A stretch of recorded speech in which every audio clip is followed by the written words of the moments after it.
If you could stand on the surface of the ocean and look straight down, the first thing you would see is almost nothing. Just sunlight, blue water, a few meters of waves. But below that surface is the largest living space on Earth. It covers more than 2/3 of the planet, holds almost all of Earth's water, and still remains less familiar to us than the surface of the moon. So in this video, we are going to do one simple thing. We are going to sink.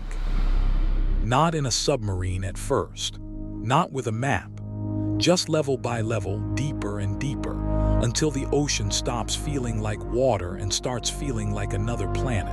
At 3 meters, we are still in the human world. This is the depth of casual swimming, hotel pools, sunlight, laughter, and the illusion that the ocean is something we understand.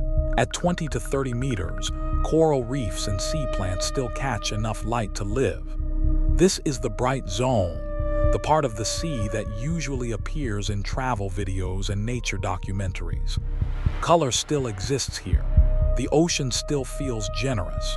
At around 40 meters, that comfort begins to end. This is near the common limit for recreational scuba diving. Go deeper without the right training and the sea starts making demands on the body. Pressure, gas, judgment, time. The ocean is not trying to kill you. It simply does not care that you are there. By 70 meters, many divers can begin to experience nitrogen narcosis, a strange intoxication caused by pressure. Decisions slow down. Confidence becomes dangerous. The water is still blue, but the human mind is already becoming less reliable. At 100 meters, we are beyond ordinary diving. This is a world where a giant Pacific octopus can spread arms wider than a person is tall, change color across its skin, and vanish against the seafloor like a living piece of camouflage.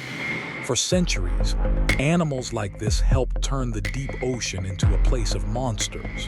At 200 meters, something important happens. Sunlight fades past the point where photosynthesis can support the familiar green world. Below this boundary, plants no longer define life. The rules begin to change. Food becomes rare. Movement becomes expensive. Light becomes a weapon. This is where the ocean starts to feel like space. At roughly 214 meters, Herbert Nitsch made one of the most famous no-limits free-diving descents of the 2000s. A person holding one breath entered a depth where the lungs, chest, and blood are all being negotiated by pressure. Free-diving records are not just about courage. They are about teaching the body to survive a place it was never built for. At 300 meters, the world becomes stranger again. Giant spider crabs walk through the darkness on legs that can span several meters, and humans with enough equipment have briefly gone even deeper. Ahmed Gabbar's Guinness-recognized scuba dive reached 332.35 meters in the Red Sea. The descent took only minutes. The return took more than 13 hours, because coming up too quickly can turn dissolved gas in the blood into expanding bubbles. The hard part is not always going down. Sometimes the hard part is surviving the way back. At 500 meters, we begin to leave human achievement behind and enter the territory of animals designed by the sea itself. The blue whale, the largest animal ever known to live, can dive hundreds of meters into this darkness. Its voice can travel enormous distances underwater, turning the ocean into a communication system larger than countries. And then, almost absurdly, there are emperor penguins, birds, air-breathing, feathered animals that can dive more than 500 meters and move through the cold, black water with a calm that would be impossible for us. At 600 meters, we meet a fish that looks like a design from another civilization, the barreleye. Its head can be transparent, with tubular eyes looking upward through its own skull. In the deep sea, evolution does not care what looks normal. It only cares what works. At 900 meters, the giant squid appears in the imagination. We rarely see it alive, But we know it is there because sperm whales carry scars from its arms and hard beaks from its body are found in their stomachs. The giant squid is not a myth. It is just an animal that lives where our cameras almost never go. At 1,000 meters, the ocean enters the midnight zone. No sunlight reaches here. The water is cold. The pressure is crushing. Life becomes sparse but not absent. At 1,300 meters, leatherback turtles can travel into the dark, and goblin sharks patrol with jaws that can shoot forward from the head. It looks almost impossible, like a failed monster sketch, but it is a working tool for catching prey in a place where every meal matters. At 2,000 meters, black dragonfish drift through the dark with glowing lures and needle teeth. Many deep-sea creatures do not chase in the way surface predators chase. They wait. They glow. They let hunger come toward them. At 3,000 meters, the sperm whale becomes one of the deep ocean's great hunters. It can descend into black water to search for giant squid, using sound in a world where vision has almost no value. In the stomachs of sperm whales, scientists have found the hard beaks of squid that were swallowed in the dark, evidence of battles almost no human has ever witnessed. At 3,800 meters, the Titanic rests on the seafloor. A ship that was once a symbol of human confidence now lies in a cold, dark plain where pressure is hundreds of times stronger than at the surface. We built it to cross the ocean. The ocean kept it. At 4,000 meters, the abyssal plain begins to feel endless. Fish become pale, slow, strange, and efficient. Teeth can look too large for the body because in this depth, missing one meal may mean waiting a very long time for the next one. At 6,000 meters, we enter the Hadal Zone, named after Hades. This is the realm of trenches, long wounds in the seafloor where one tectonic plate bends beneath another. The pressure is no longer just dangerous.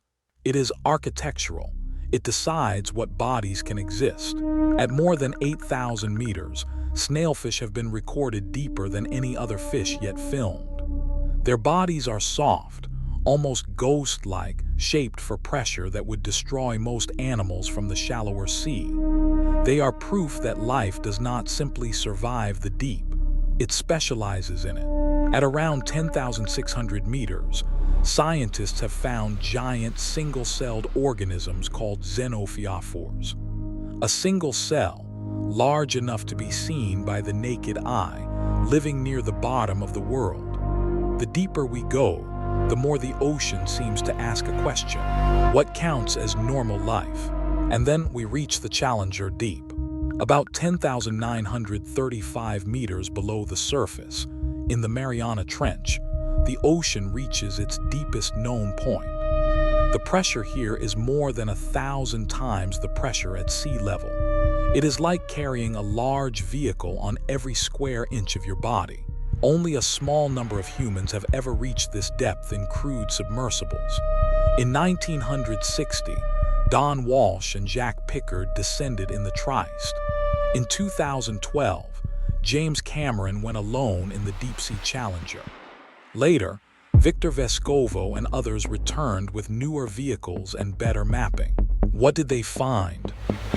Not a lost civilization, not sea monsters waiting at the bottom, mud, tiny animals, silence, and signs that even here, plastic and human waste can arrive before most humans do. That may be the strangest part of the deep ocean. It is not separate from us. It feels alien, but it is connected to everything above it. Climate, oxygen, carbon, food, weather, life. The deep sea tells us something about Earth that is easy to forget. Life does not need comfort. It does not need sunlight in the way we do. It does not need a world that looks friendly. Give it water, chemistry, time, and a crack in the darkness, and it starts looking for a way to continue. That is why the deepest ocean is not only a mystery about Earth, it is also a clue about the universe. If life can exist under kilometers of black water, in cold, pressure, and total darkness, then perhaps the best places to search beyond Earth are not bright blue planets like ours. Maybe they are hidden oceans, sealed under ice, orbiting far from the sun. And maybe the question is not whether the deep sea is another world. Maybe the question is whether other worlds are more like the deep sea than we ever imagined.